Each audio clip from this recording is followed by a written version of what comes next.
estou viajando, opa, deixa eu... Cansou. Assim, estou usando máscara, tudo direitinho. Mas Ao vivo. Está difícil. Tá. Então, boa tarde a todos. É um prazer aqui estar aqui apresentando mais essa live.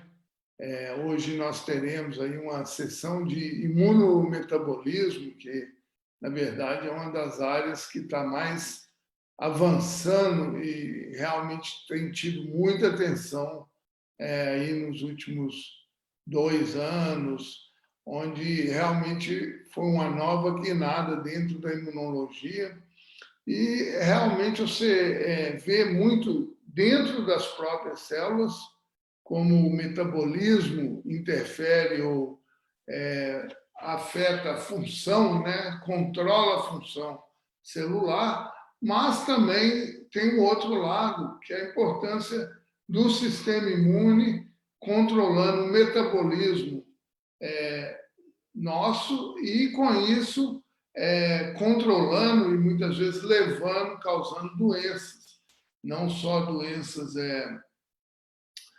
infecciosas. Nós vamos ter um exemplo aqui hoje de uma doença infecciosa, que é a Covid-19, e também o impacto nas doenças autoimunes. Então, eu acho que é um tema extremamente instigante e onde o Brasil também está montando uma área de concentração. Nós temos aí alguns grupos que estão muito ativos nessa área e estão deixando aí o Brasil no fronte da ciência e da pesquisa na área de imunometabolismo. É para mim um grande prazer apresentar o Pedro Vieira e o José Carlos Alves, que são aí uma parte aí do que eu chamo da nova geração de imunologistas que estão realmente fazendo uma diferença. Ambos têm um reconhecimento não só nacional, mas também internacional, com qualidade de publicações excelentes que não ficam a dever a nenhum grupo internacional. Então, é um prazer ver isso já, assim, de acordo com a geração deles aí, eles estão bombando. E é um grande prazer aqui apresentar primeiro o professor Pedro Vieira, que é livre-docente e professor associado da Universidade de Campinas. Ele fez o seu mestrado e doutorado na USP, o pós-doutorado na Universidade de Harvard, e aí voltou para o Brasil, e onde eles criaram um grupo espetacular, eu diria, na área de imunometabolismo, e então vai ser um grande prazer ouvi-lo. Nós teremos aí uma fala aí de 25 minutos, 30 minutos, e depois um tempo para discussão aí de 10 minutos. Então, é um prazer, Pedro, e passo para você a palavra.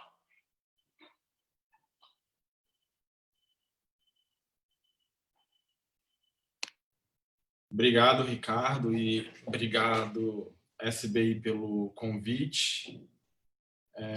Bom, acho que minha apresentação está ok, então agradeço enormemente o convite para falar um pouquinho sobre o que a gente tem feito aqui na Unicamp, em termos que tem feito no laboratório. Então, eu não sou um laboratório que estuda Covid, que estuda vírus, mas no início do ano eu até falava que eu tive um encontro com o Marcelo, quando a gente foi no encontro do CRID, e até falei para o Marcelo Bosa, não vou trabalhar com esse negócio de Covid. E acabou que, em meados de abril, eu embarquei nesses trabalhos, para estudar um pouquinho sobre Covid, muito por conta dessa força-tarefa que saiu aqui do IB, que nós criamos aqui no Instituto de Biologia, contra a Covid-19, que a gente teve à frente de diagnóstico, à frente de pesquisa, dentre várias outras, para justamente tentar trazer um pouco de retorno para a sociedade, conseguir desenvolver a pesquisa nesse ponto. Então, eu sou um laboratório de imunometabolismo E a gente agora está aí trabalhando com esse problema muito sério que todos nós estamos vivendo no nosso dia a dia. Então, a gente sabe, infelizmente, é uma doença séria, já matou mais de 1 milhão de pessoas no mundo. No Brasil, já são mais de 150 mil mortos, com várias pessoas já infectadas, e a gente não vê, pelo menos a tão curto prazo, isso melhorando tanto. Até porque nós entendemos ainda muito pouco sobre essa doença. E muito da culpa da gente trabalhar com Covid aqui na Unicamp é do professor José Modena, que ele é o nosso virologista, ele que tem o NP3 aqui, e ele abriu as portas do laboratório para que nós pudéssemos desenvolver todas as pesquisas que nós propomos em relação à Covid-19. Então, ele abriu as portas, a gente usa o laboratório dele como se fosse um laboratório multiusuário, e o Zé teve uma participação inicial bem importante, onde ele, com o grupo da Esther Sabino, do Nuno Rodrigues, descreveram como é que o coronavírus, esse novo coronavírus, ele se dispersou pelo Brasil. Então, eu tenho um laboratório aqui que trabalha com imunometabolismo, nós fazemos bastante coisas com modelos de obesidade, modelos de diabetes, e quando nós ficamos sabendo, lá por volta de fevereiro, que diabetes e obesidade parecia ser um fator de risco, a gente começou a caminhar nesse sentido. Assim que a FAPESP abriu uma chamada para a Covid, mandamos um projeto. E a importância disso é se nós olharmos aqui a quantidade de pessoas com diabetes no Brasil, que é por volta de 10%, e a quantidade de pessoas com sobrepeso, que é mais da metade da população, e pessoas obesas, que gira em torno de 20%, nós temos que ter em mente que a quantidade de pessoas em risco de desenvolver a forma grave da Covid, sendo que a diabetes e a obesidade é uma comorbidade, é muito grande. E agora a gente tem aqui essas diferentes comorbidades associadas à obesidade e, de repente, aqui numa dessas fatias da pizza, nós agora podemos botar a Covid-19, por exemplo. Então, uma prova mais concreta de que a diabetes está relacionada à forma mais grave da Covid veio desse trabalho publicado em junho na Cell Metabolism, que eles mostraram que pessoas com a glicemia não controlada tinham uma maior chance de desenvolver a forma grave da Covid e vir a óbito por conta dela.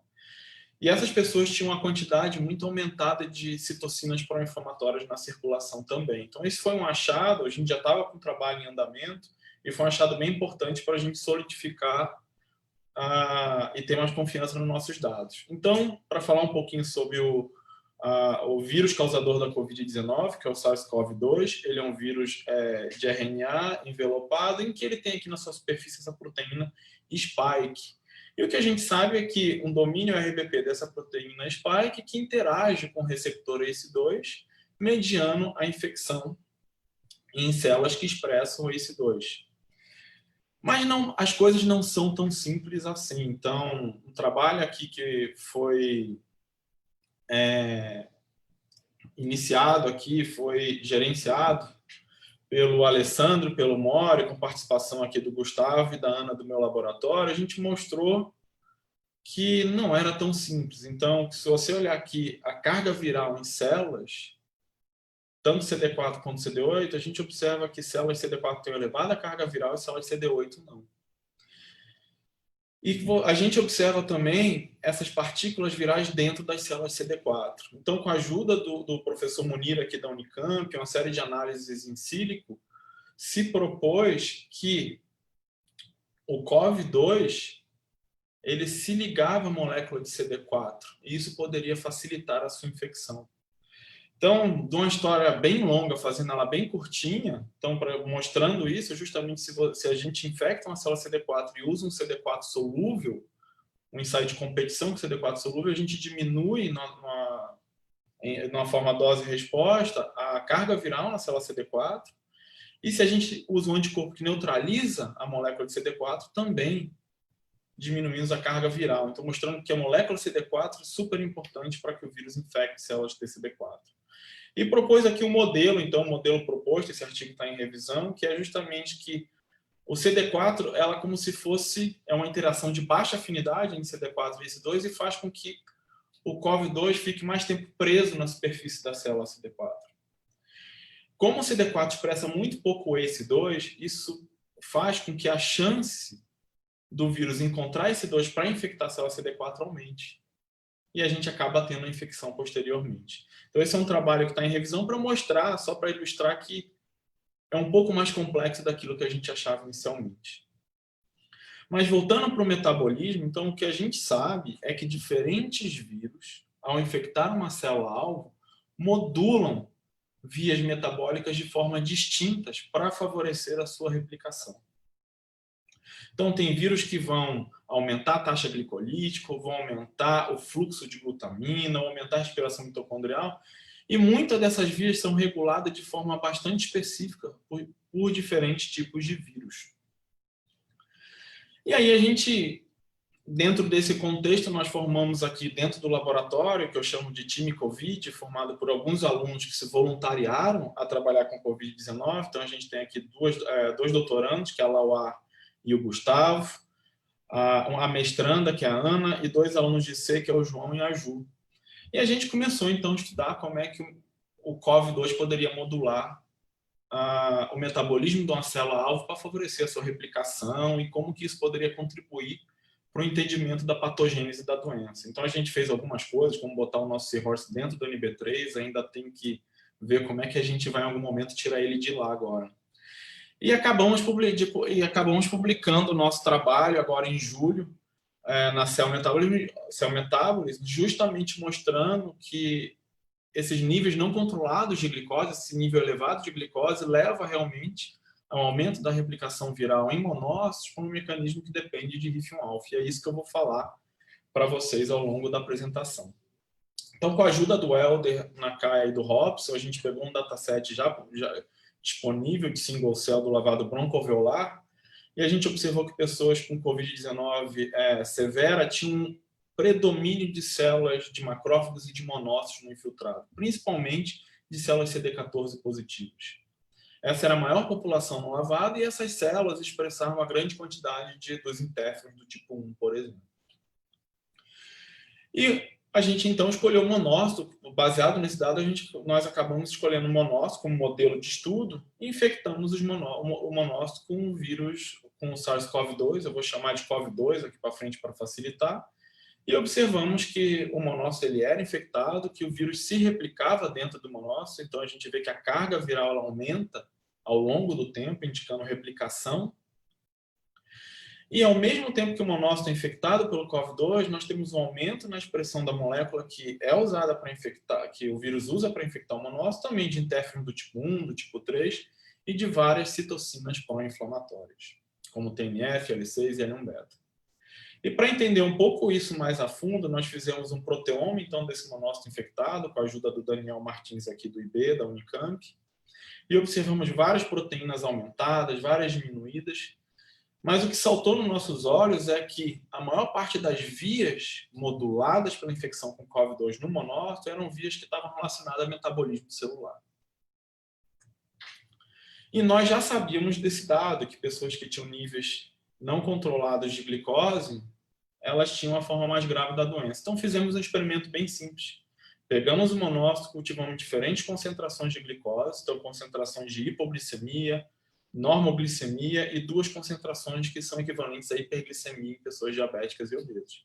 E vimos que o vírus, o COVID-2, ele se replica de uma forma que é dependente da concentração de glicose. A mesma coisa acontece para a expressão do ACE2, para a expressão de L1-beta e de todos os outros fatores que nós estudamos.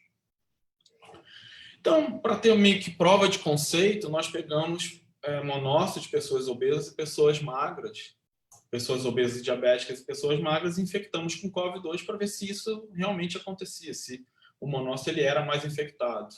E nós observamos que sim, que monócitos obtidos de pessoas diabéticas e obesas infectados com COVID-2 tinham maior carga viral. Então, com isso, a gente quis entender um pouco mais sobre esse processo e voltamos lá no dataset de single cell, olhando para o cluster de células CD14 positivas e observamos que a via glicolítica, vários genes da via glicolítica estavam altamente enriquecidos em pacientes com Covid-19, seja mediana, seja grave. Então, a gente foi ver então como é que estava atividade glicolítica. E como controle, nós utilizamos outros 2 vírus que causam também a síndrome respiratória aguda, que são também vírus de RNA, como o vírus sensicial respiratório e o vírus da influenza H1N1. E infectamos monócitos com o COV2 e com esses 2 vírus. E o que nós observamos é que aqui mostrado em verde, o COV2 induz uma elevada atividade glicolítica. O vírus da influenza induz uma atividade glicolítica não tão robusta, enquanto que o vírus sensicial respiratório praticamente não modula o tônus metabólico do monócito. Então, parece que realmente a gente tem alguma coisa aí para ir atrás. E aí fomos investigar um pouco mais a fundo sobre a via glicolítica. Então, primeiramente, a gente inibiu o fluxo de carbono pela glicose, tratando essa célula com 2-DG. Quando nós fizemos isso, o vírus parou de se replicar e nós diminuímos aquela indução de ACE2, L1-beta e de todos os outros genes que nós medimos anteriormente. E, por outro lado, a gente foi também ver a participação da mitocôndria nesse processo. E aí nós inibimos a ATP sintase, ou seja, a produção de ATP pela mitocôndria usando a oligomicina. E no sentido contrário, a carga viral aumentou e a expressão de ACE2 e de L1-beta aumentou quando nós inibimos a produção de ATP pela mitocôndria. Então, parece que glicólise é realmente importante. Para entender um pouco mais sobre essa via, nós fizemos um experimento simples, onde nós demos como única fonte de carbono ou a glicose, ou o piruvato, que seria o produto final da via glicolítica, ou a galactose. E a galactose tem uma peculiaridade que, uma vez que ela é para ser metabolizada para entrar na via glicolítica, ela consome 2 ATPs. Se o ATP derivado da via glicolítica é essencial para a replicação viral, o saldo vai ser 0. E aí a gente não teria uma gama de ATP grande o suficiente para que o vírus se replicasse. O que nós observamos é que o COV2 se replica quando o monócito é cultivado quando nós infectamos o monócito na presença de glicose, mas apenas com piruvato ou apenas com galactose, o vírus COV2 não mais se replica, não mais infecta, não mais se replica no monócito. Então, mostrando que o fluxo pela via glicolítica é essencial. Para mostrar que isso é uma coisa específica do COV2, fizemos o mesmo experimento, usando os outros 2 vírus como controle, enquanto que concentrações elevadas aumentaram a carga viral do COV2 no monócito, nada acontece com o vírus da influenza, e a galactose não interfere na replicação do vírus da influenza e do vírus sensicial respiratório, que praticamente não é modulado se nós utilizamos galactose ou glicose como fonte de carbono, assim como a concentração de glicose. Então, parece que é um mecanismo bem específico do COV2. Para entender um pouco mais sobre o fluxo da via glicolítica, nós agora inibimos, primeiramente, a entrada de piruvato na mitocôndria. Isso não afetou em nada a carga viral. E, posteriormente, inibimos a enzima PFKFB3. E essa enzima ela produz essa molécula chamada frutose 2,6-bifosfato, que alostericamente ativa a fosfofructinase 1. Ou seja, ela pisa no acelerador da via glicolítica. Você aumenta a velocidade da via. E quando a gente trata com esse inibidor, o vírus para de se replicar. Então, em outras palavras, a velocidade com que a glicose é metabolizada é muito importante. E por último, quando inibimos LDH, lactato desidrogenase, também a carga viral, o vírus para de se replicar no monócito. Então, o que nós conseguimos concluir até esse ponto é que níveis aumentados, elevados de glicose, no monócito infectado faz com que o vírus do COV2 se replique mais, nós aumentemos a taxa glicolítica, a expressão de interferons e de citocinas pró-inflamatórias. E o mecanismo ainda, aparentemente, estava um pouco obscuro. E aí a gente voltou no dataset lá, no dataset single cell, para tentar entender um pouco mais sobre esse mecanismo. E nós observamos que, além dos genes relacionados à via glicolítica, os genes do estresse oxidativo e da via de HIF-1-alfa estavam altamente modulados no cluster de células CD14 positivos. E nós sabemos que o HIF-1-alfa é constante, quando nós temos a presença de oxigênio em condições de normox, ele é constantemente hidroxilado e degradado via ubiquitinação de VHL. Em condições de hipóxia ou ativação de mTOR ou padrões moleculares associados a dano ou patógeno acabam levando à estabilização e à não degradação de HIF, a indução de genes alvos de HIF. Dentre esses genes alvos, vários genes da via glicolítica. E aí nós fomos olhar o nosso proteoma para ver como é que estava a via de RIF1-alfa. E vários genes alvos da via de RIF1-alfa estavam altamente modulados no monócito infectados com COVID-2. Então, aparentemente, o RIF1-alfa parecia um bom candidato. Para mostrar que isso tinha uma relevância clínica, nós pegamos pacientes intubados com COVID-19 graves e fomos olhar como é que estava a expressão de RIF1-alfa no monócito circulante dessas pessoas.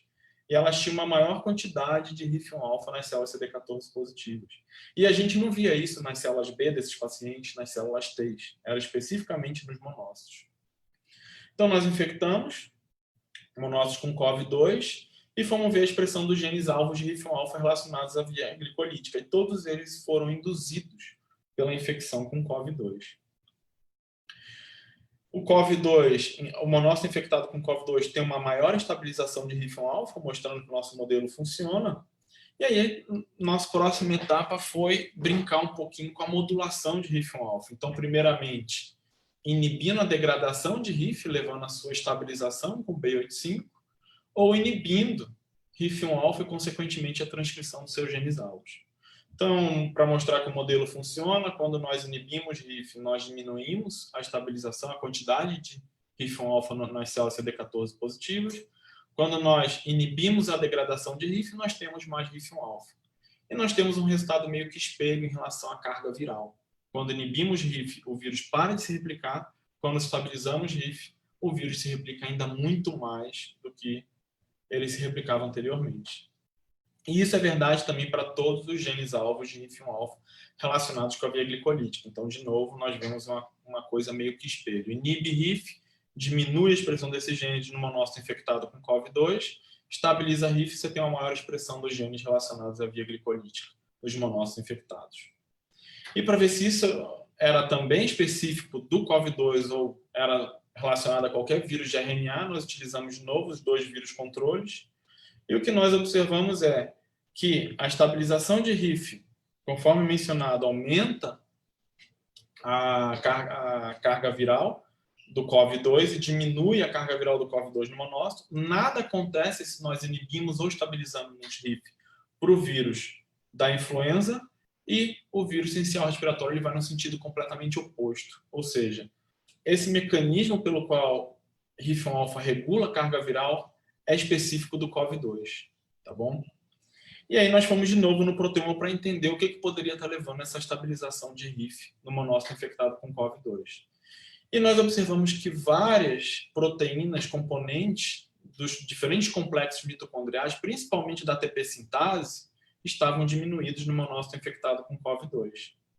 E assim como também observamos que você tinha a mitocôndria desses monócitos estavam completamente alterados. Então, nós fizemos um ensaio para ver a respiração, o consumo de oxigênio nesses monócitos infectados, e eles, uma vez que infectados com COVID-2, eles não tinham mais, eles tinham a capacidade diminuída de consumir oxigênio. Então, realmente, essa alteração mitocondrial tem um reflexo importante no consumo de oxigênio. E a gente sabe da literatura que uma vez que você tem um excesso de substrato, mas você bloqueia o consumo de oxigênio, você acaba aumentando a produção de ROS. E sabe-se que ROS é uma importante molécula que estabiliza RIF1-alfa. Então, nós fomos medir ROS mitocondrial nesses monócitos infectados, vimos que o ROS estava aumentado. E o seu próximo passo foi inibir ROS, seja mitocondrial, seja ROS total na célula. E observamos que o RIF1-alfa não era mais estabilizado nos monócitos infectados com COVID-2 quando nós inibimos ROS, espécies reativas de oxigênio. E a mesma coisa aconteceu com a carga viral. Então, a carga viral ela era diminuída quando o vírus parava de se replicar quando nós inibimos ROS. A mitocôndria, quando ela está normalmente funcionando, o que acontece é que os diferentes substratos que são oxidados pelos complexos mitocondriais fornecem elétrons que vão passando ao longo dos complexos para que permita o bombeamento desses prótons para o espaço intermembrana, levando a esse aumento no potencial de membrana, que é importante para a produção de ATP, uma vez que esses prótons, via esse potencial de membrana elevado, levam há uma força motriz importante para produzir a molécula de ATP. E os elétrons acabam sendo doados para moléculas de oxigênio formando água. Então, isso é o que acontece normalmente. Por algum motivo, o que parece é que nós temos uma diminuição de vários componentes dos complexos mitocondriais e da ATP sintase. E o que acontece é que nós temos um excesso de substratos que continuam sendo oxidados, mas os elétrons eles não mais conseguem fluir ao longo dos diferentes complexos mitocondriais devido a esse aumento no potencial de membrana, essa hiperpolarização, ou seja, esse acúmulo de prótons que não mais voltam ao citoplasma, à matriz mitocondrial, gerando ATP. E isso leva a esse aumento na produção de ROS. E isso é descrito principalmente quando se tem um acúmulo de substratos para o complexo 2 mitocondrial. Então, como se ele bate aqui, o complexo 2 oxida, do elétron, o citocromo Q, o biquinona, não conseguem mais captar esses elétrons, e eles acabam voltando por transporte reverso de elétrons ao complexo 1 e vazando para a matriz mitocondrial. Então, nós fomos tentar mimetizar isso, então nós demos um excesso de succinato para o monócito, infectamos ele, e nós observamos que o vírus do COVID-2 se replica mais, e por outro lado, quando nós inibimos o complexo 2 mitocondrial, ou seja, inibimos o fluxo de elétrons pelo complexo 2, acontece o oposto, nós diminuímos a replicação viral. Então, parece que realmente essa hipótese ela bate. E um fator importante é que esse transporte reverso de elétrons ele pode ser bloqueado com rotenona. Então, se o transporte reverso de elétrons está acontecendo e nós tratamos esses monócitos com rotenona, nós diminuímos a produção de ROS. Se o transporte de elétrons não estiver acontecendo e eles estiverem passando normalmente ao longo dos complexos, o tratamento com rotenona leva a maior produção de ROS. E nós trabalhamos com essa hipótese que o transporte de reverso de elétrons estava acontecendo e isso era passível de ser inibido com rotenona. E justamente observamos esse efeito, que o monócito tratado com rotenona infectado com COVID-2 faz com que o COVID-2 não mais se replique nesse monócito. E o que nós temos até aqui, então, é que o RIF1-alfa tem um papel essencial na infecção e replicação do COVID-2. A oxidação de succinato é importante para essa replicação, que a infecção com COVID-2 nos monócitos leva a essa produção de ROS mitocondrial, que é necessária para a estabilização de RIF1-alfa, e essa produção de ROS mitocondrial é devida a esse transporte reverso de elétrons nos monócitos infectados. E que esse eixo ROS-RIF ele é necessário para o aumento da glicólise e para a replicação do vírus e para esse perfil pró-inflamatório. Então, só para terminar, então já está praticamente no final, qual a consequência disso, né, para o resto do nosso sistema imune? Então, que a gente tem vários relatos na literatura que o COVID-2 ele induz um perfil de exaustão nas células T, por exemplo, CD4, seja CD8, levando à disfunção da nossa imunidade adaptativa. E sabe-se que a tempestade de citocina leva a essa paralisia imune, a dano no pulmão, a morte de células pulmonares e outros tipos celulares. Então, nós trabalhamos com essa hipótese. E fizemos um experimento relativamente simples. Nós pegamos monócitos, pré-tratamos com aquelas mesmas drogas e, posteriormente, infectamos esse monócito com o COVID-2. E coletamos o sobrenadante, o meio condicionado desse monócito, e fizemos uma reação linfocitária mista com células mononucleares do sangue periférico de doadores saudáveis. E durante esse ensaio, nós também neutralizamos a citocina IL-1-beta, analisamos a proliferação, a produção de interferon gama e expressão do marcador de exaustão PD1. Então, eu estou mostrando aqui só o dado de PD1, tá bom? Então, quando nós pegamos o meio condicionado do monócito infectado, incubamos com essas células, nós vemos que as células CD4 têm uma aumentada expressão de PD1, e essa expressão ela é menor quando nós cultivamos essas células na presença com o meio condicionado do monócito, que foi tratado com inibidor de RIF ou com inibidor de ROS mitocondrial, ou quando nós neutralizamos IL-1-beta. Isso foi verdade também para a proliferação, então o COVID-2 induz uma menor proliferação que poderia ser, que foi revertida pelo tratamento com B87 mitoquil, e a expressão de interferon gama no mesmo sentido. E na célula epitelial, quando nós fazemos esse mesmo experimento com células epiteliais, na linhagem de célula epitelial pulmonar humana, o vírus COVID-2 induz um aumento de células em apoptose, e isso é diminuído quando nós infectamos o monócito e pré-tratamos esse monócito com um inibidor de HIF-1-alfa.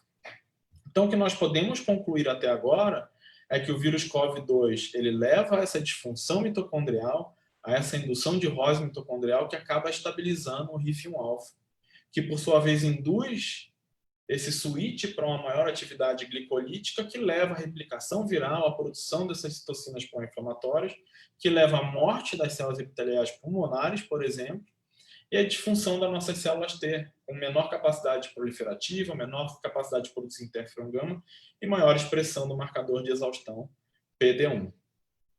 E só para fechar, o último resultado que eu quero compartilhar é um trabalho que foi desenvolvido aqui, liderado pelo Daniel Martins de Souza, mostrando que o metabolismo não é só um monócito, aparentemente, que ele é importante durante a infecção com COVID-2.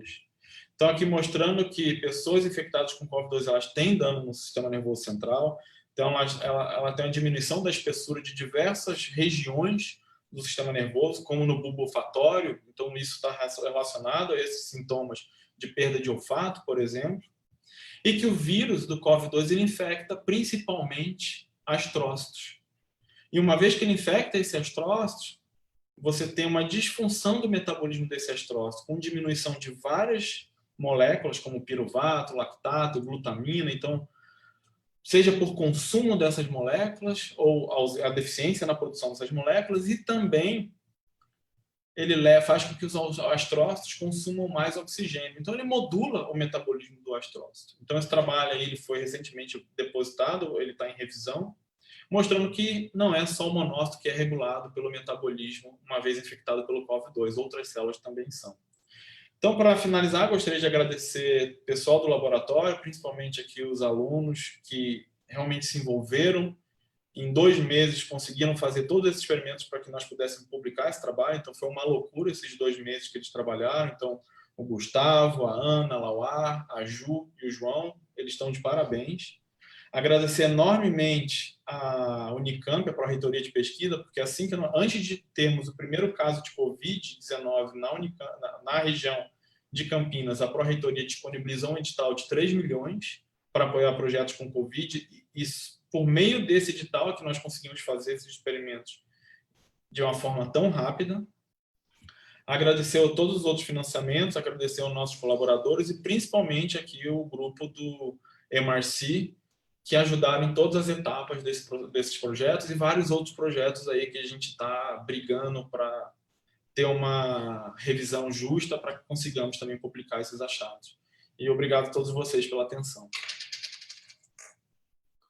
Eu gostaria de agradecer ao Pedro por essa excelente palestra, tão boa que fez uma coisa tão complicada parecer tão simples, que é realmente você entender o metabolismo integrado com a imunologia, não é para muitos, não.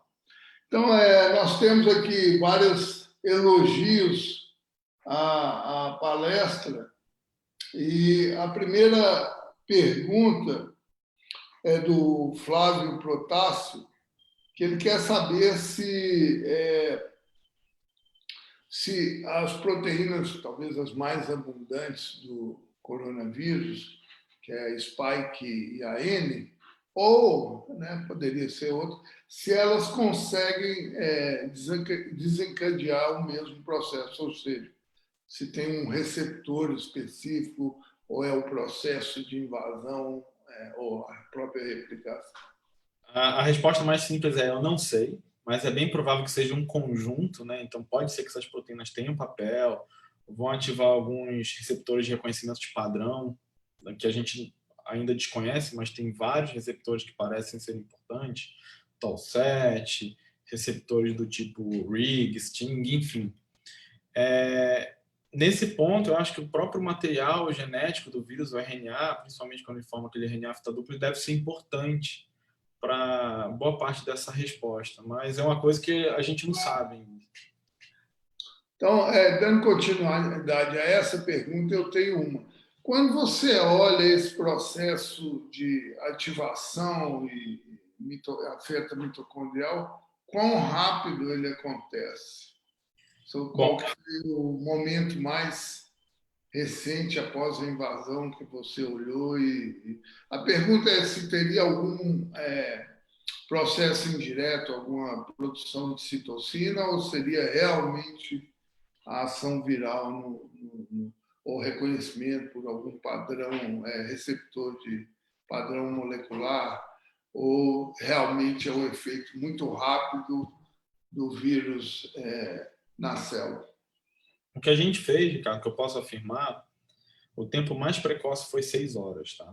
E nós já vemos produção de citocinas. Então, nós não podemos excluir que você tem um efeito autóctono dessas citocinas no próprio monócito. Mas o vírus ele já se replica com 6 horas. Então, porque a gente infecta por 1 hora, lava, se remove tudo que está ali, e depois de 6 horas a gente vê produção de citocina, vê um aumento da carga viral. E é curioso que a carga viral no monócito é diferente da CD4. A CD4 você tem um pico de carga viral e ela diminui, como se a CD4 cuspisse o vírus. E no monócito não, a carga viral ela vai aumentando ao longo do tempo. Só que as citocinas não seguem esse mesmo padrão. Então eu acho que pode ser que seja uma combinação, mas é mais provável que seja o próprio vírus que está levando a esse processo. Porque a citocina com 72 horas já caiu de produção e o vírus continua se replicando. No monócito, ele continua se replicando e muito. Mas sem até 72 horas sem ter um efeito citopático, por exemplo. Isso aí a gente não observou. Tem aqui, a Karina fez uma pergunta sobre se o processo era válido para outros tipos de célula. Ela mesmo reconheceu aqui que você em maior parte, já respondeu a pergunta no final da sua apresentação, mas eu gostaria de fazer uma adição a essa pergunta. Hoje que nós estamos vendo, assim, inicialmente, a nossa ideia, que provavelmente, pelo pouco que a gente conhecia, o coronavírus era bem específico, para a entrada em células epiteliais das vias respiratórias, e aí a distribuição do ECA2 é bem assim, mais abundante em algum tipo de célula. E agora nós estamos vendo que há uma diversidade, praticamente o vírus infecta qualquer célula, Ele infecta neutrófilo, ele infecta linfócito, ele infecta monócito e células do sistema nervoso central. Assim, qual que é a ideia suas, assim, quais são as células mais críticas para a carga viral, a carga viral, e assim, qual que é o papel da infecção nesses outros tipos de células, do espalhamento do vírus no organismo, ou você acha que são células que ele tem uma taxa de replicação limitada e teria um efeito mesmo na célula, mas não tanto indireto, talvez, na patogênese, porque afeta o sistema imune, afeta muita coisa. Qual que é a visão suas aí? Porque, bom, essa é a pergunta. É uma pergunta bem complexa, O que eu posso falar baseado em dados é que, é lógico, as células epiteliais elas vão ter uma importância muito grande para esse aumento da carga viral, até porque o vírus tem um efeito citopático direto nelas, então essas células morrem e acabam liberando um monte de partículas virais. No caso, por exemplo, você pega uma célula CD4, depois de 72 horas você não detecta mais vírus dentro dela. Então, a importância da CD4 para o espalhamento do vírus talvez não seja tão grande. Em compensação, o monócito, até 72 horas, que foi o que a gente chegou a olhar, a carga viral ela vai aumentando ao longo do tempo. Mas o monócito, o vírus não tem um efeito citopático no monócito. Então, como que esse vírus é liberado no monócito infectado? Não sei. Será que a ativação da inflamação, abertura de poros, facilita a liberação do vírus? Quem sabe, entendeu? A própria resposta do monócito. E aí, que até a Karina perguntou, acho que um ponto importante que eu gosto de fazer o parênteses é que o metabolismo está envolvido, mas ele parece muito específico para o tipo celular. Então, o monócito não responde igual o astrócito. Então, no monócito, a gente tem um bloqueio, por exemplo, do consumo de oxigênio. E no astrócito, a gente tem um aumento. E a gente entende muito pouco ainda como que essas diferentes vias metabólicas são moduladas em diferentes tipos celulares. Mas eu diria, Ricardo, que eu acho que a principal célula que vai ter uma importância aí para você realmente espalhar, aumentar essa carga viral, vai ser a própria célula epitelial, que tem um efeito citopático direto nela, com participação de células imunológicas, mas eu não sei até que ponto o que essas células vão produzir de vírus, comparado com a célula epitelial, vai ter importância tão grande. Tá. Nós temos mais duas perguntas aqui, uma é mais três. Da Amanda Barros, ela quer saber se, tirando a dieta, açúcar da dieta, qual que é a consequência, se melhoraria o paciente. E eu vou adicionar, então, uma nesse sentido, porque hoje nós sabemos que existem muitas drogas que foram desenvolvidas para o tratamento do câncer, né, que interferem com a elevado nível de glucose. Se vocês já pensaram em alguma coisa do tipo para interferir com a carga viral, o desenvolvimento da Covid-19. O que acontece, né, é que não é aquele pico de glicose que a gente tem pós-refeição, por exemplo, que vai levar a essa replicação, mas é a manutenção de um nível elevado de glicose durante um bom tempo. Então, não são esses picos que vão ocasionar isso. Então, pessoas com resistência à insulina, que vão ter uma quantidade maior de glicose circulante, aí sim você vai ter mais glicose disponível durante um longo tempo para essas diferentes células. Então, isso é um ponto importante. Então, você restringir glicose para uma pessoa que não é diabética não vai ter muito efeito. Agora, para uma pessoa que é diabética, ela controlar a glicemia dela é extremamente importante. E o que você falou é interessante, porque vários dessas, depois que, ao longo, quando a gente estava praticamente, eu não lembro se submetendo o artigo, pronto para submeter, ou logo depois, a gente se deu conta que inibidores de HIF-1 já estavam em ensaio clínico para COVID, inibidores de ROS já estavam em ensaio clínico para COVID, então bate um pouco com o que você está falando. Tudo isso, análogos de 2-DG para inibir glicólise, já estavam em ensaio clínicos para COVID, então são todas drogas que estavam em ensaio clínico, na verdade, para câncer, diferentes tipos de câncer, principalmente tumores sólidos, e eles fizeram reposicionamento para COVID, mas eu não vi o resultado de nenhum desses trials até agora. Tem uma pergunta agora do Carlos Sorge, sobre o acúmulo de ATP, se ele pode ter um feedback negativo na glicose e um direcionamento do metabolismo para a síntese do ácido graxo e, obviamente, qual a consequência aí nesse modelo aí do SARS-CoV-2. O nível de ATP ele é tão bem regulado que é difícil você ter um aumento muito robusto nos níveis de ATP. Principalmente porque, nesse ponto, nós não estamos tendo produção de ATP pela mitocôndria, eu diria que é principalmente pela glicólise. Embora a velocidade com que você produz ATP seja muito elevada, esse ATP ele é produzido em menor quantidade e ele vai ser consumido muito rápido, porque essa célula está num processo anabólico muito grande, ela está produzindo proteína, está produzindo material genético para que o vírus se replique, então o vírus meio que sequestra a célula para promover esse perfil mais anabólico. E em relação ao lipídio, o que eu posso falar é que nós chegamos a fazer um experimento inibindo a fatty acid synthase, né, a síntese de fatty acids, de ácidos graxos, nós não vimos efeito na replicação viral. Então, pode ser que tenha algum outro mecanismo aí envolvido, mas nesse ponto parece que pelo menos a síntese de ácido graxo não é importante. Mais uma pergunta seria a última, depois nós temos que passar para o próximo palestrante. Se existe alguma evidência da participação do eixo de HIF-1α na liberação de NETs, que é um fator importante da lesão pulmonar na Covid-19. Isso é uma pergunta que eu, sinceramente, não saberia responder. Isso aí seria uma pergunta mais direcionada para o Fernando, né, para o pessoal de Ribeirão, que publicaram esse trabalho bem bonito aí, mostrando as NETs. Eu diria que, pelo que eu lembro, o HIF-1α tem sim um papel na liberação de NETs, mas eu não sei quão crítico é esse papel e quão redundante é com outras vias, tá bom? Tá bom, Pedro. Muito obrigado aí, excelente, ótima discussão. E contamos com você aí no curso de imunometabolismo que terá no semestre que vem, que os dois, o José Carlos Alves e o Pedro, vão organizar. Então, vocês já anotem aí numa das atividades para o semestre que vem da Sociedade Brasileira de Imunologia. Legal, então, eu vou passar agora a apresentar o professor José Carlos Alves Filho. Ele também é livre docente, professor associado da Faculdade de Medicina de Ribeirão Preto.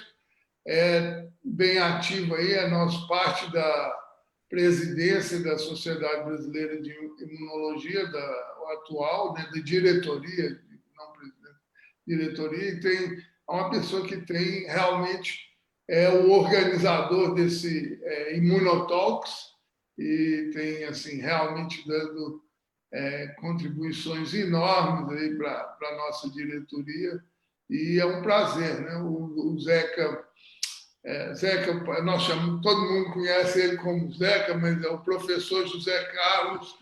Ele fez a graduação em bioquímica na PUC do Rio Grande do Sul, depois fez a pós-graduação na Faculdade de Medicina de Ribeirão Preto e foi para Glasgow, trabalhou com o Ed Liu, que é um imunologista que teve muitas contribuições na área de citocinas, muitas contribuições importantes, e depois, então, foi contratado na Faculdade de Medicina de Ribeirão Preto. Hoje também ele é parte de um grupo que é extremamente produtivo, está liderando a imunologia no Brasil e inflamação, que é do grupo do CEPID, na área de inflamação.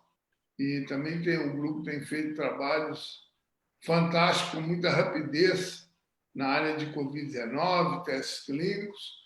Mas hoje o Zeca vai falar de imunometabolismo e autoimunidade. Ele teve um trabalho recente excelente, tem chamado muita atenção. Então, ele vai falar de como é importante o metabolismo na regulação da diferenciação em função dos linfócitos T, TH17 e na patogênese de autoimunidade. Então, é um grande prazer ter o professor José Carlos aqui conosco e então passo a palavra para ele. Obrigado, Ricardo, pela introdução.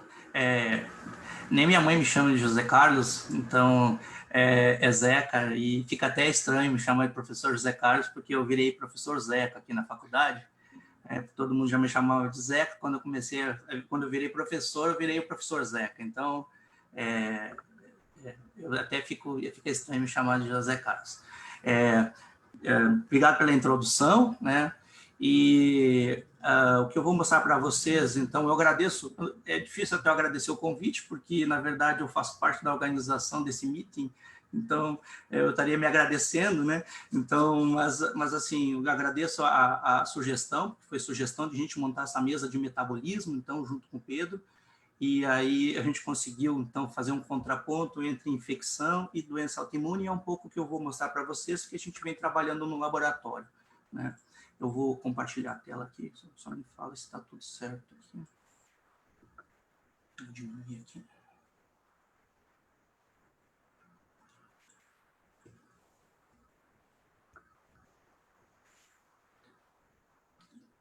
Tá tudo certo, né? Com a imagem. Certinho.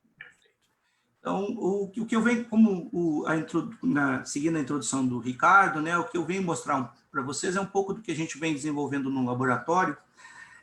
Uma das linhas do laboratório, a gente tenta entender mecanismos moleculares, vias de sinalização envolvidas na diferenciação de linfócitos, principalmente esse yin e yang de linfócito TH17 versus células desreguladoras, que são extremamente importantes dentro do contexto de infecção, dentro da homeostase do sistema imune, mas se tem um comprometimento no balanço da diferenciação dessas células, isso pode levar a inflamações crônicas e também desenvolvimento de doenças autoimunes.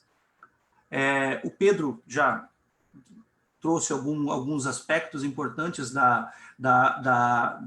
metabolismo, de se investigar metabolismo, porque, né, virou uma área importante, né, essa conexão de bioquímica com imunologia, a parte de metabolismo celular e a parte de resposta imune, né. Eu vou ser bem breve, mas a gente sabe que, sob condições inflamatórias, as células imunes, elas precisam, e ficou claro aqui na apresentação do Pedro, né, que elas precisam gerar energia, certo? Gerar biomoléculas, né, para síntese de citocinas, síntese de mediadores lipídicos, para gerar energia para proliferação, né? Então, o metabolismo celular é extremamente importante, assim como outras células, mas nas células imunes, ela tem especificidades, né, sendo importante para as funções das células imunes.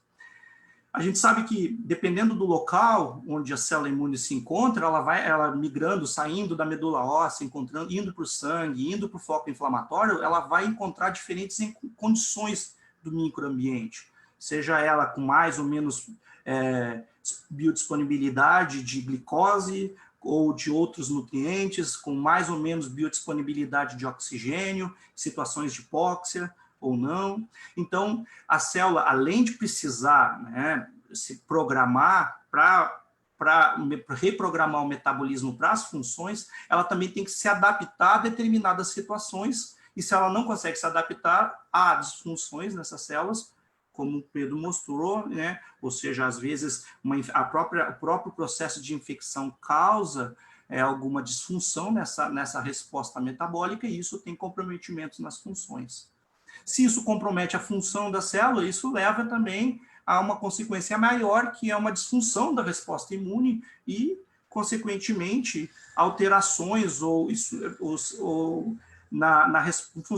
funcionamento normal das células imunes, e isso pode estar associado a desenvolvimento de inflamações crônicas, ou isso pode desenvolver, então, uma resposta ineficiente a um contexto de infecção, por exemplo. Trazendo o contexto dentro de linfócito, que é o objetivo da aula, a gente sabe que os linfócitos têm ativações clássicas, canônicas, né? O TCR, moléculas coestimulatórias, e isso, uma vez ativado, faz o recrutamento de vias de sinalização clássicas, né, importantes para as diferentes funções, diferenciação, proliferação, e depois as funções efetoras dos linfócitos. E nos últimos anos, essa conexão do metabolismo celular junto com a resposta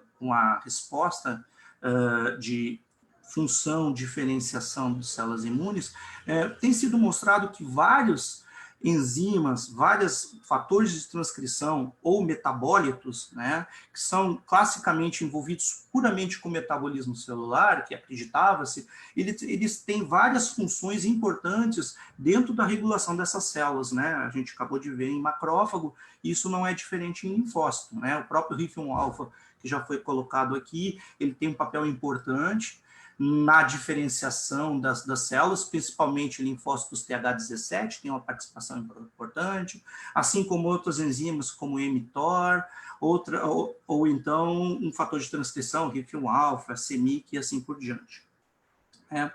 E alguns anos atrás, nosso laboratório, que já vinha investigando algumas moléculas e vias de sinalização que poderiam ser importantes para a diferenciação de linfócitos TH17 células T-reguladoras, a gente nos chamou a atenção que algumas vias, então, passavam por metabolismo celular, e a gente se interessou em estudar algumas vias não canônicas, né, ou não tradicionalmente demonstradas dentro do sistema imune. E uma via que a gente vem estudando muito, o Pedro já demonstrou aqui, é a via glicolítica. Então, é uma via metabólica extremamente importante. Ela é pobre em geração de ATP, mas ela também é importante para a geração de uma série de macromoléculas que vai servir, ou seja, a via glicolítica tem vários braços, né, dentro da sua vida, dentro do seu eixo principal, que vai ser importante para a síntese de várias macromoléculas ou interligação com outras vias metabólicas, né? E dentro desse contexto, uma enzima que nos chamou muita atenção quando a gente começou a estudar um pouco sobre isso foi essa enzima chamada piruvato quinase, que é uma enzima que está localizada no último step da via glicolítica, que converte o fosfoenolpiruvato em piruvato, né? Então, é uma enzima que faz parte de um dos steps de produção de ATP na célula, mas também ela é importante para a conversão, então, desses dois metabólitos, uma vez que esses dois metabólitos também têm outras funções dentro da função biológica como um todo, né? Mas, particularmente, o que nos chamou muito a atenção dessa enzima é que, na verdade, existe o gene que leva à expressão dessa enzima, ele produz duas isoformas diferentes, né, de enzima, a enzima PKM1, que a gente chama, então, de piruvato quinase M1, certo? Então, PKM1, que apresenta o exon 9, né? Formando, então, uma proteína tetramérica que vai ser localizada no citoplasma e a principal função dela realmente é uma função metabólica de converter o fosfenolpiruvato em piruvato. E, em paralelo, a gente tem uma outra enzima, a outra isoforma, né, que ao invés de ter o exon 9, ela tem o exon 10, mas que muda totalmente a característica dessa enzima, porque ela também é capaz de formar um tetrâmero, né? E esse tetrâmero formado ele tem uma ação muito parecida metabólica com a sua irmã, PKM1, mas essa isoforma ela é passível de sofrer modificações pós-transducionais ou de ser ativado por um sítio alostérico, então, e ela pode mudar de conformação de tetrâmero para dímero, né? Então, a gente pode ver aqui, né, chamando a atenção, então a gente tem a proteína tetramérica, que é puramente metabólica, localizada no citoplasma, enquanto a gente tem uma enzima, que a própria PKM2, que pode ser, por exemplo, fosforilada, e quando ela é fosforilada, ela perde a afinidade pelo seu substrato, que é o fosfenolpiruvato, né? Ela é pouca metabólica, ou seja, ela perde a sua atividade metabólica, mas ela assume funções que a gente chama de não canônicas, né? Dentro das funções das funções celulares da enzima. E isso não é particular dessa enzima, e isso eu acho que é o legal do imunometabolismo, e eu acho que por isso que está crescendo tanto, porque quando a gente fala de imunometabolismo, a gente não está somente falando do metabolismo em si, mas a gente está falando de enzimas e de metabólitos que passam a ter funções não canônicas, não diretamente associado ao metabolismo celular, mas passam a ter funções paralelas de sinalização celular ou de ativação de uma outra enzima ou indução de proliferação e de diferentes respostas celulares. Especificamente, né, a PKM2 que a gente vem trabalhando, ela é capaz, então, de trabalhar nesses dois contextos, numa função canônica metabólica e uma função não canônica, né, onde ela perde atividade, então, ela perde essa atividade de piruvato quinase, né, mas ela exerce outras funções, né. O que tem se demonstrado que quando ela perde essa função canônica, fica nessa conformação dimérica, ela é capaz de translocar para o núcleo, e lá no núcleo ela adquire uma atividade de cofator de transcrição, auxiliando outros fatores de transcrição clássicos, como o próprio RIF1-alfa, beta-catenina, STAT3, tem uma série de fatores de transcrição que ela se liga, forma um complexo, e lá no núcleo, então, ela passa a ter essas funções não canônicas, né? O que nos chamou muito a atenção, não tinha, quando a gente começou a estudar essa enzima, não tinha nada sendo demonstrado dentro de linfócitos, é que ela tinha, no contexto de células imunes, de células tumorais, que ela era capaz de modular o grau de ativação do STAT3 no núcleo, o grau de fosforilação de STAT3 no núcleo, né? E a gente sabe que o STAT3 está envolvido com a sinalização de uma série de citocinas, e no contexto de linfócitos é extremamente importante para a diferenciação dos linfócitos TH17, né?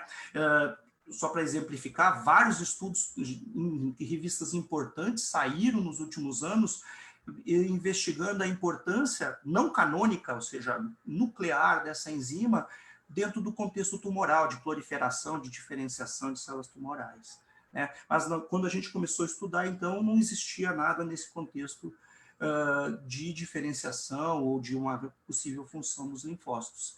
E o que eu venho mostrar, então, nos próximos minutos, é o trabalho que a gente publicou recentemente, que foi tema de mestrado e uma parte do doutorado do Eduardo, né, onde a gente mostra, então, que essa enzima tem uma participação importante na diferenciação dos linfócitos TH17 e, consequentemente, é importante no impacto na inflamação autoimune. A gente iniciou o trabalho fazendo perguntas simples, né? Primeiramente perguntando se essa enzima, porque ela é uma enzima induzida, se ela é capaz, se ela é expressa, então, durante a diferenciação dos linfócitos, em comparação com a isoforma PKM1, que a gente sabe que é constante, que é constitutiva, e o que a gente observa que realmente em diferentes tipos de linfócitos diferenciados in vitro, a gente não vê alteração na expressão da PKM1, mas a PKM2, de uma maneira geral, ela foi expressa, aumentada a expressão em todos os tipos de THs, inclusive as células T reguladoras induzidas. Mas o que nos chamou a atenção é que realmente nas células TH17, onde tinha uma expressão maior. A gente foi avaliar proteína, a gente fez o Western blot também, a gente fez uma resposta cinética, mas aqui já exemplifica bem. A gente conseguiu montar um ensaio de citometria para avaliar a expressão dessa enzima também, e a gente, dentro do contexto de diferenciação de linfócitos TH17, a gente consegue ver que as células que estão expressando IL-17, elas expressam mais PKM2. Se a gente dá um boost na diferenciação dos linfócitos TH17 com IL-23, que a gente sabe que amplifica a diferenciação, a gente passa a ter mais células produtoras de IL-17 e a gente vê que a densidade, a quantidade de enzima nessas células também aumenta. Então, de alguma forma, essa enzima estava sendo induzida e a gente depois explorou isso no estudo, a gente vê que o RIF1-alfa e o mTOR é importante para esse processo, mas isso era um dado in vitro e a gente nos perguntou se isso acontecia em um contexto de inflamação in vivo, se as células TH17 in vivo também havia um aumento da expressão nessas células. E para isso a gente usou o modelo clássico de doença autoimune, o modelo de encefalomielite autoimune induzido por um peptídeo que compõe a bainha de mielina. A gente imuniza esses camundongos, né, com esse peptídeo, junto com adjuvante, junto com toxina pertusse, e a evolução clássica da doença é que ele começa a desenvolver os seus sintomas, como paralisia progressiva nas patas que vem subindo, a partir do dia 10 ou 11. O que a gente fez inicialmente foi coletar, então, material em diferentes momentos, né, no início, logo antes de iniciar os sintomas, próximo ao pico do sintoma e num momento mais tardio, para avaliar a expressão da enzima.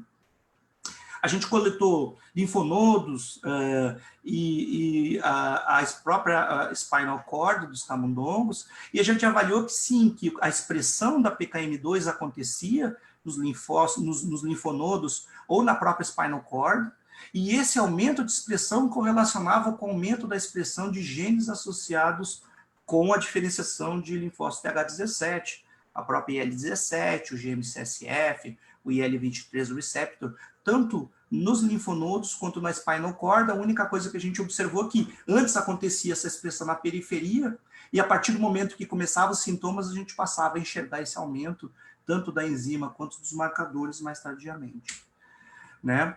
A gente mostrou também por imunofluorescência para saber se realmente era um infiltrado inflamatório que estava expressando essa enzima. A gente fez uma imunofluorescência e aqui a gente tem a marcação então de mielina, né? E a gente vê que num animal normal a gente não vê expressão lá na spinal cord, que é o principal foco de inflamação no modelo. Mas quando a gente induz a doença no camundongo, a gente vê um grande infiltrado inflamatório, está associado com uma demilinização, que é característica do modelo, e a gente vê que essas células que estão infiltrando, os leucócitos que estão infiltrando, são as principais células que expressam a PKM2, e a gente não vê expressão em outras células que não sejam as células que estão infiltrando. Para realmente saber se eram os linfócitos, a gente fez um sorting dessas células, coletou as células da spinal cord, e a gente fez, então, um PCR para avaliar, e, novamente, a gente realmente observa que há um aumento da expressão da enzima associado com a expressão de genes, assinatura para a diferenciação de linfócitos TH17. Né?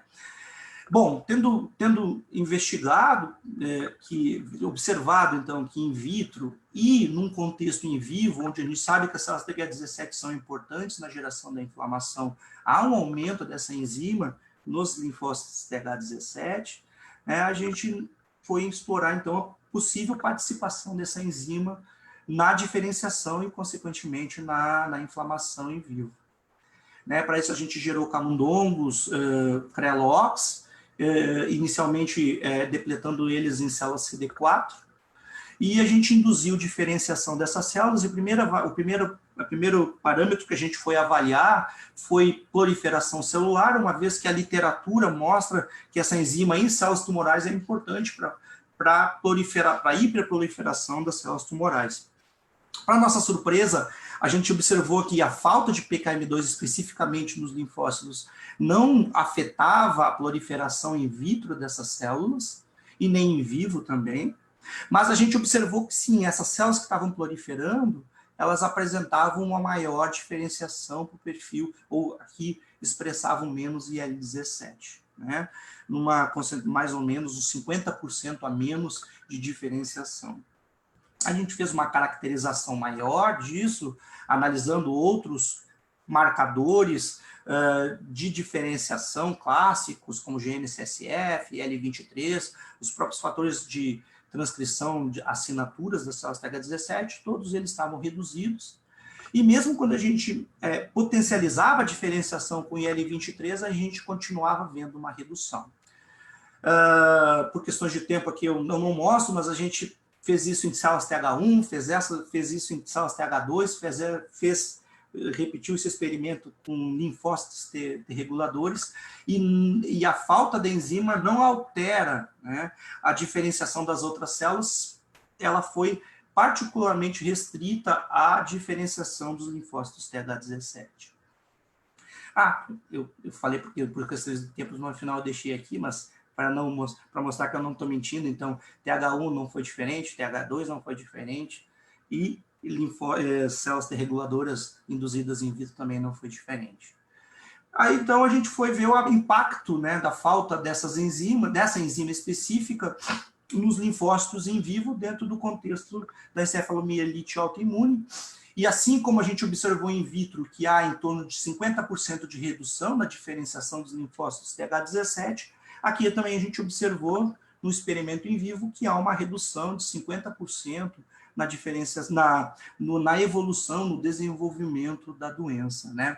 Além desses animais desenvolverem menos sintomas, né, a incidência foi muito menor comparado com os animais controles, porque os animais que desenvolviam a forma mais grave eram poucos animais comparados com os animais controle. Fazendo uma série de análises histopatológicas, a gente vê também que o controle, a gente observa um infiltrado intenso, inflamatório no spinal cord, e a gente vê que esses animais deficientes para PKM2 nos linfócitos são protegidos, né? Uma outra característica do modelo é que há uma demilinização expressiva, né, na medula espinhal, e a gente vê que os animais nocautes a gente preserva essa mielina, e isso, consequentemente, está impactando nos sintomas da doença, né? Analisando agora o sistema imune, quando a gente isola os linfócitos do spinal cord, que a gente observa que há uma expressão muito grande, então, de vários marcadores de células TH17, a gente vê que a falta de PKM2 nos linfócitos reduz, então, a expressão, tanto o infiltrado de células, e as células que estão infiltrando, elas expressam muito menos marcadores de linfócitos TH17. A mesma coisa é observado quando a gente fez em citometria de fluxo com essas células isoladas da medula espinhal, né? Então, a gente observa uma nítida redução do número de células TH17, né? E células também expressando GM-CSF. Bom, tendo em vista a importância dela dentro do contexto, a nossa próxima pergunta foi entender de que maneira, né, como que a PKM2 modula a diferenciação dos linfócitos. Né? Primeira coisa que a gente foi avaliar foi o metabolismo celular, né?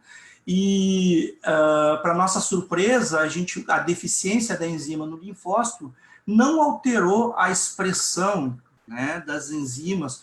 Aqui é GLUT1, que é o transportador de glicose, LDH, o próprio RIF1-alfa, que é classicamente sabido que aumenta nos linfócitos TH17, a gente vê que aumenta de forma igual nas células deficientes. A única coisa que a gente observou foi um rebote de PKM1, né? A gente acredita que, como é um splice alternativo, o sinal está lá sendo disparado na célula, já que ela não expressa PKM2, então ela passa a expressar PKM1. Mas a gente, mesmo expressando mais PKM1, a gente vê que não há um impacto no metabolismo celular. Aqui é uma maneira de a gente avaliar a captação de glicose por citometria. A gente vê que as células TH17 captam muita glicose, e isso não foi alterado na deficiência de PKM2, nem o consumo de glicose, nem a produção de lactato. Então, essas células, do ponto de vista metabólico, a falta dessa enzima não foi capaz de alterar a capacidade metabólica dessas células, e nem a proliferação, como eu tinha mostrado anteriormente, né?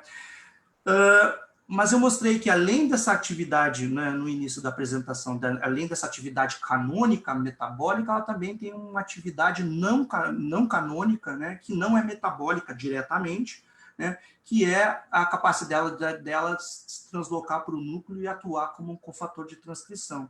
A primeira coisa que a gente foi avaliar, então, se realmente ela poderia estar sofrendo esse switch de conformação e virando, então, por algum sinal, uma molécula dimérica, né? Inicialmente a gente vê que ela é fosforilada, então essa é uma característica importante dela perder essa capacidade canônica de metabolização.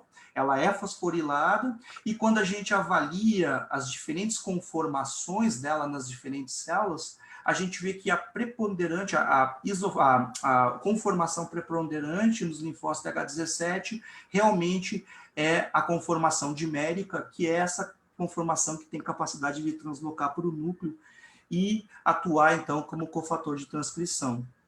A gente foi investigar isso, e aqui uma análise confocal, e a gente vê que a gente enxerga realmente puntas de PKM2 no núcleo das células, e a gente confirma isso, que ela realmente transloca para o núcleo quando a gente foi avaliar, então, as frações citoplasmáticas e nucleares, e a gente vê realmente que a expressão dela é muito alta no citoplasma, mas a gente passa a enxergar essa enzima também no núcleo, né, sugerindo, então, que ela pode ter essa atividade não canônica dos linfócitos, uma vez que o metabolismo não foi alterado. Já existe um trabalho publicado há uns 8 anos atrás, que a PKM2 ela tem um sítio alostérico, né, onde algumas moléculas endógenas, como serina, força a enzima a ficar na forma tetramérica e, consequentemente, no citoplasma. E foi feito, então, por docking, um desenvolvimento de algumas drogas que são capazes de se ligar especificamente nesse sítio alostérico e forçar essa enzima, então, ficar no citoplasma e perder essa função não canônica. Né, a gente utilizou, então, o TEP, que é uma dessas moléculas, né, para avaliar, então, farmacologicamente o nosso estudo, e a gente vê que quando a gente trata as células com essa molécula, que força ela a ficar no citoplasma, realmente a gente não encontra mais a enzima no núcleo, como normalmente a gente via nos linfócitos controles. E, para nossa surpresa, quando a gente utilizou essa droga que força ela a ficar no citoplasma, a gente vê que os linfócitos, a gente houve uma redução da diferenciação dos linfócitos, que se comporta muito parecido com o que a gente observa na célula que é nocaute. o que sugeriu para a gente que a principal função, então, da PKM2 no linfócito TH17 seria essa função não canônica, né, translocar para o núcleo e lá no núcleo fazer alguma coisa, uma vez, então, que farmacologicamente forçando ela ficar no citoplasma, a gente também conseguia inibir a diferenciação. Como eu falei no início da apresentação, a gente investigou vários desses fatores, o próprio RIFILM-alfa a gente investigou, mas todos deram negativos e a gente chegou no STAT3, que é um principal fator de transcrição das células TH17. Ele é ativado por IL-6, ele é ativado pela IL-23, e a gente foi observar, então, qual seria o impacto disso, se existir, então, alguma conexão dessa enzima com o STAT3. E fazendo um ensaio de imunoprecipitação, a gente observa que sim, que nas células diferenciadas, né, quando a gente induz a diferenciação para TH17 e a gente imunoprecipita o núcleo das células, a gente vê que há, então, uma interação entre o STAT3 e a PKM2 lá no núcleo, né? O que, então, sugeriu para nós que poderia ser um dos possíveis mecanismos envolvidos no processo. A gente mostra também de outra forma, a gente mostrou exaustivamente no artigo de várias formas que há essa interação, então, de STAT3 e PKM2 no núcleo. Esse aqui é um ensaio de Proximity Ligation Assay, onde a gente usa 2 anticorpos por um sistema que só floresce quando essas duas proteínas estiverem próximas ou interagindo, e realmente a gente pode ver aqui que há uma interação, então, de PKM2 e STAT3 nos núcleos dos linfócitos quando a gente induz a diferenciação de TH17. E a gente, então, retornou para os nossos estudos iniciais, olhando a diferenciação, as células diferenciadas, né, linfócitos TH17 diferenciados, a presença ou não de L23 para potencializar, e a gente vê, então, que quando a gente vê nas células controles, há uma intensa fosforilação de STAT3 no núcleo, mas quando a gente olha as células que são deficientes para PKM2, o grau, a quantidade de STAT3 fosforilado no núcleo é muito menor.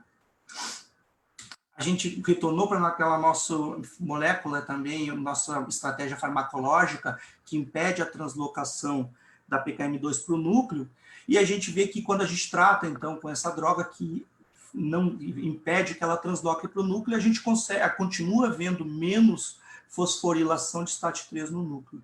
O que sugere, então, que realmente o translocamento da PKM2 para o núcleo é que está regulando a fosforilação de STAT3, ou a mantendo a fosforilação de STAT3 lá no núcleo. Né? E, finalizando o dado, a gente utilizou um inibidor da STAT3, né? Já utilizado, né, bem utilizado na literatura, e já sabidamente conhecido que é um inibidor da diferenciação de linfócito TH17, como a gente vê aqui, de 18 para 10, então há uma inibição, né? Mas quando a gente utiliza esse inibidor de STAT3 em cima das células nocautes, a gente não vê mais potencialização, o que então realmente mostra para a gente que a PKM2 está interferindo então na fosforilação, uma vez que se eu inibir a atividade desse STAT3, eu não vejo uma potencialização da inibição da TH17. Né? E finalizando, então, a nossa hipótese de trabalho, né, é essa que a gente continua, então, agora os dados no laboratório, é que quando você tem os sinais clássicos de diferenciação do linfócito TH17, sejam eles o TCR, molécula coestimulatória, e as citocinas clássicas, que é a IL-6 e a IL-23, né, elas induzem, certo, a atividade de mTOR, que eu não pude mostrar por questões de tempo aqui. A mTOR é importante para a indução da expressão de PKM2. Essa PKM2, então, ela transloca, vai para o citoplasma. A gente não sabe exatamente quem é o sinal ainda, mas há um sinal que leva à fosforilação da PKM2. Com isso, então, ela deixa de formar o tetrâmero, vira um dímero, e transloca para o núcleo, e lá no núcleo, então, ela interage com o STAT3 e ela mantém essa fosforilação de STAT3 por mais tempo e, consequentemente, o sinal de diferenciação é o que a gente observa, né? E, consequentemente, leva a diferenciação aumentada e, consequentemente, uma inflamação decorrente de uma resposta TH17.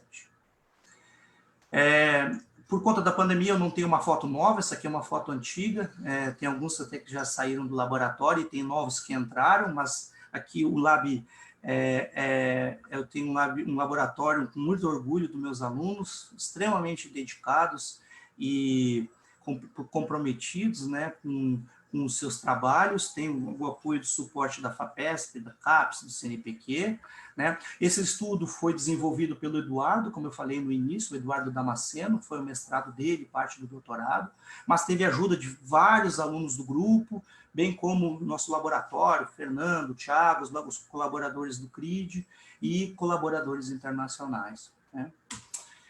Era isso, eu agradeço a atenção de todos. Gostaria de agradecer o Zeca pela excelente palestra, realmente aí no fronte da imunologia, fator de transcrição, citocina, imunometabolismo, é a complexidade maior. E realmente um trabalho extremamente relevante para a gente entender os mecanismos de doenças autoimunes e doenças inflamatórias de uma maneira geral. Eu tenho uma pergunta aqui do Júlio Roncato, e a pergunta dele é o seguinte: a PKM2, por levar uma desmielinização, pode alterar o processo de transmissão nervosa? Como consequência, sim, né? A gente pode ver no caso do próprio sintoma, né? Os sintomas do impacto da desmielinização que levam ao comprometimento das funções motoras, né? Isso tende a preservar. No caso específico aqui, a gente está inibindo ou silenciando a enzima no linfócito, né? Não é no neurônio, mas a consequência disso é que eu vou ter menos desmielinização, consequentemente, as funções homeostáticas dos neurônios estão preservadas. Aqui eu tenho uma pergunta da colega aí, de duas colegas da nossa diretoria, a Cristina Ribeiro. Ela fala o seguinte: considerando que as doenças autoimunes também dependem de falhas de seleção química, qual o papel da PKM2 no processo da seleção negativa de clones autorreativos que escapam da tolerância central e contribuem para a autoimunidade periférica? É uma boa pergunta. Bom, do ponto de vista de seleção, certo? Eu não tive tempo para mostrar aqui, Só mas... completando aqui, ela também considera a importância do STAT3 em entregas. Então, só para completar a figura que essa parte perdeu. Tá bom. Assim, do ponto de vista de seleção, a gente não explorou isso e eu não vi ninguém explorando isso na literatura, né? Saiu recentemente, junto com nós, saiu mais 2 trabalhos, né? Um do Luke O'Neill e um outro anteriormente, quase que juntos os trabalhos.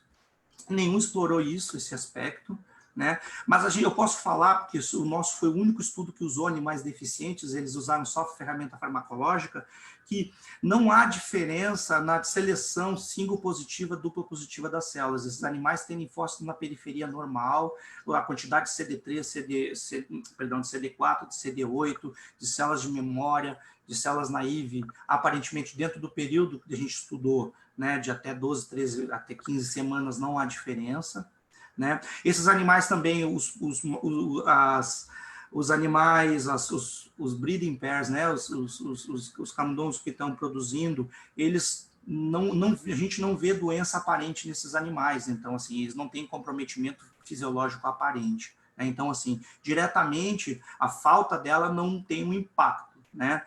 Agora, o quanto a presença dela poderia impactar na seleção autorreativa, né, do escape autorreativo, a gente não investigou, e teria que ver direitinho qual que é a melhor maneira, talvez o NOD, né, o não obeso diabético, que ele desenvolve uma doença autoimune espontânea, talvez usando aquele modelo cruzando com esse animal, pudesse ser uma ideia de investigar. STAT3 em Treg. É uma boa pergunta. STAT3, assim, a relevância STAT3 em Treg é pequena, certo? Se você pensar que o principal estímulo, na verdade, é a via do TGF-beta. Na verdade, seria o freio, né? Seria o impacto o contrário. A gente viu que essas células, que a falta de PKM2 não altera a diferenciação de células T-reguladoras in vitro. Então, especificamente na STAT3, nas células T-reguladoras, eu acho que não tem um impacto muito grande. Apesar de que a gente sabe que a IL-10 também é capaz de modular as células T-reguladoras e participa e a STAT3 é importante, mas a gente não explorou a sinalização de IL-10 nesses linfócitos. Que nós recebemos vários elogios da apresentação e a nossa vice-presidente, a Karina Bortolucci, falou que o trabalho é lindo. E está perguntando aqui, será que outras enzimas envolvidas na glicólise podem interferir na diferenciação de outras subpopulações de linfócitos T-helper ou mesmo da TH17? Sem dúvida, tem várias outras vias que são importantes, né? A fosfofrutoquinase B3 que o Pedro mostrou em macrófago, que modula ali o fluxo glicolítico. A gente tem dados no laboratório que tem uma participação. O próprio bloqueio da via glicolítica como um todo, com 2DG, ele impacta na diferenciação das células TH17, embora ainda o bloqueio, ainda o mecanismo exato não está bem claro, né? Você tem a exoquinase, então, teria uma participação nesse processo, mas como mecanisticamente não está bem claro ainda. Mas sim, outras enzimas como a exoquinase e a fosfofrutoquinase B3 são importantes por mecanismos diferentes. Por isso que eu falei que é interessante, é uma área interessante, um imunometabolismo, que a gente não está falando só de metabolismo puramente, mas de funções não canônicas dos metabólitos, né, e das enzimas metabólicas também. Então, é uma área grande de investigação. Eu tenho uma pergunta também.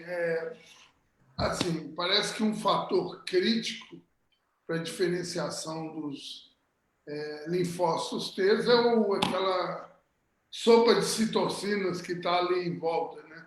Não sei, eu acho que TH17 tem TGF-beta, tem IL-6. IL-6, exatamente. E parece que, pelo que eu entendi, RIF1-alfa é importante para a indução de PKM2. Então, a minha pergunta é, qual seria o papel, assim, se teria, né, que parece assim, o pensamento mais lógico é que essas citocinas estariam induzindo RIF1-alfa ou mesmo, de alguma forma, igual você pôs ali no esquema, a dimerização, né, a queda de quadro, dimerização da PKM2. Você chegou a analisar isso? Eu não analisei, mas assim, um dos primeiros estudos que saiu da literatura em linfócito, e até dentro de outro contexto de outras células, foi o RIF1-alfa, né? Então, ele foi exaustivamente explorado, né? E o RIF1-alfa é crítico também para a diferenciação dos linfócitos TH17. Então, a deficiência ou a inibição de RIF1-alfa, ela impacta, sim, na diferenciação dos linfócitos TH17, enquanto ela tem um efeito contrário nas células T-reguladoras, né? E aí, ou seja, parece que nas células T-reguladoras ela tem uma função inibitória, né? E isso envolve a expressão de várias moléculas metabólicas, né? Várias delas, como o Pedro mostrou aqui, GLUT1, exoquinase, e além disso também a própria PKM2. O estudo original que mostrou isso há uns 8 anos atrás, até foi um trabalho na GX Medicine também, eles mostravam lá que a PKM2 reduzia quando usava a célula nocaute para RIF1-alfa, mas eles não exploraram isso, né? E aí isso foi um dos que deu suporte para a gente também para ir para frente. Mas qual citocina que induz RIF1-alfa? IL-6 no por exemplo, IL-6 é capaz de fazer isso, mas o próprio interferon, porque o RIF1-alfa ele aumenta na TH1, ou seja, o interferon induz aumento da expressão, e a IL-6 também. Só que isso é em combinação também com o TCR, porque o próprio TCR, certo? Ele é capaz, nas células TH, a gente chama de TH0, ou seriam no cytokines, onde você só faz ativação com TCR, com anti-CD13 e anti-CD28, você já vê aumento da expressão de RIF1-alfa. Mas isso aí é potencializado nas células TH17. Então, IL-6 potencializa isso. Então, pelo que eu estou entendendo, o que dá especificidade da diferenciação para TH17 é o dímero lá de PKM2. Tem alguma citocina que influencia nessa dimerização? É uma boa pergunta. A PKM2 a gente também vê aumentada em todos os linfócitos, como eu mostrei lá, né? Mas do ponto de vista de diferenciação, a gente não vê impacto à falta dela. Então, é possível que nessas células, talvez o impacto muito maior, ela não tenha um impacto tão importante na modulação de determinadas vias, como o próprio STAT3, que não é importante para os outros linfócitos, né? Mas já nas células TH17, parte do sinal de ativação do RIF1-alfa é a expressão de PKM2. Então, se você tira a PKM2, você tira parte do sinal, né? Mas o efeito do RIF1-alfa é muito mais potente, né? Então, se você tira o RIF1-alfa, as células que são deficientes para RIF1-alfa, a diferenciação de linfócito TH17 é muito menor. Então, mas você não falou que as outras coisas... afeta TH1 também, a deficiência de RIF1-alfa também modula TH1. São as principais efetoras que modulam. TH1... O que eu estou tentando entender aqui, qual que é o que dá especificidade de TH17? Porque o que você está falando é que ele interfere com talvez a expansão ou a função, mas não tanto com a diferenciação, é isso? Você está perguntando da PKM2 ou do RIF? Não. O que leva, qual que é o papel delas no TH17? Assim, Na função ou na diferenciação? Essa aqui é... O RIF tem várias funções, né? O Pedro mostrou algumas. Uma função clássica do RIF1-alfa é realmente, tá, modular metabolismo celular, é pró-glicolítico, então ele induz a expressão de enzimas e de proteínas envolvidas com a via glicolítica. Mas o RIF1-alfa, como é um fator de transcrição, ele também é capaz de modular outros genes, né? Por exemplo, no próprio macrófago, segundo trabalhos, o Pedro mostra aqui, e outros trabalhos clássicos, ele é capaz de induzir a expressão da RNA mensageiro da IL-1, né? Então, ele faz outras funções que não é só o metabolismo, né? Nas células TH17, ela é importante sim para o metabolismo celular, porque a falta do RIF1-alfa, a glicólise é reduzida e as células não diferenciam direito.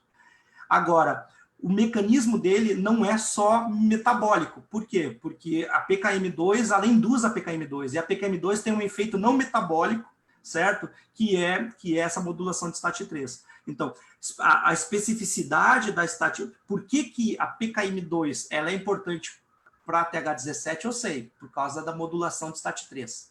Agora, por que ela está aumentada na TH1 e não tem função nenhuma? Isso eu não sei. Tá?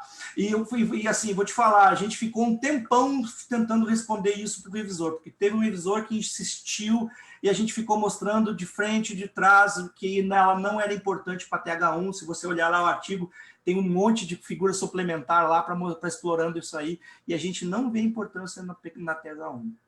Embora a enzima é induzida e está lá. Bom, eu gostaria de agradecer aí pelas excelentes palestras e discussão. Então, agradecer a todos pela participação e perguntas e lembrá-los que nós, então, temos daqui a 15 dias, teremos o João Marques, não é isso? E a Cristina Bonorino, que vão falar de imunidade inata de invertebrados, drosófila, e de imunologia do câncer. Então, eu tenho certeza que serão palestras muito interessantes, contaremos com a participação de todos e lembrar novamente que teremos um curso de imunometabolismo no semestre que vem, promovido pela SBI. Dito isso, eu gostaria novamente de agradecer os palestrantes e encerrar essa sessão. Obrigado. Obrigado.